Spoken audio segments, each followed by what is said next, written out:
O que acontece com ele agora, a portas fechadas? Então, em 2019, quando o Bolsonaro foi eleito, ao mesmo tempo, a Lava Jato começava a investigar juízes do Supremo Tribunal.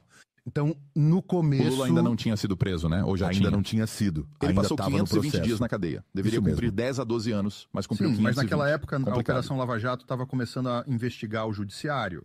Mas aí aconteceu uma coisa. Puxa a Operação Lava Jato. Continua, por favor. Eles decidiram, né? Bom, na verdade, existe uma cláusula nos estatutos internos da Suprema Corte que diz que se um crime ocorrer dentro das dependências do tribunal, nós podemos abrir uma investigação por conta própria. É como um tribunal abrindo uma investigação, o Supremo Tribunal dos Estados Unidos tem a mesma estrutura. Isso. Então eles podem abrir uma investigação. Isso foi pensado para investigar crimes internos, tipo se alguém roubar a corte. Nos Estados Unidos, por exemplo, eles abriram isso para investigar quem vazou a revogação do Roe versus Wade, certo? Mas no Brasil eles disseram, bom, se as pessoas estão falando coisas contra nós na internet, e se a internet está em todo lugar, então ela está dentro das instalações do tribunal. Então a gente pode abrir uma investigação sobre essas pessoas que estão tentando difamar o Supremo Tribunal.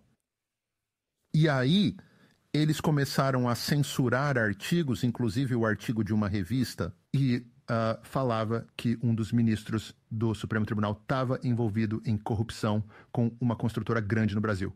E eles censuraram isso. E esse foi o começo do que eles chamaram de CPI das fake news.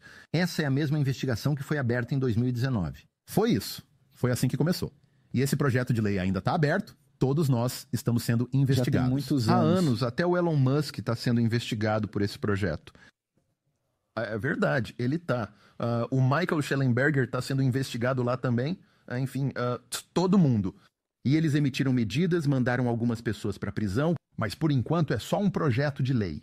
Ainda não é um processo. Ninguém foi acusado por 5 anos. Mas eles invadiram a casa das pessoas, Sim, eles confiscaram fizeram isso. passaportes. Mas uma coisa que é interessante para os Estados Unidos é apontar que, ao mesmo tempo... Olha, o Elon Musk vai ser investigado por notícias falsas e obstrução no Brasil após uma ordem do Supremo Tribunal. Exatamente. Qual é a data disso, Isso Roda? deve ter mais ou menos Deve um ter mês. umas 2 semanas. Tá, então você está dizendo que isso foi em abril, tá? Isso foi há um mês. Ok, enquanto eles estavam falando isso, esse Alexandre, ele já estava manipulando tudo pelos bastidores ou ainda não?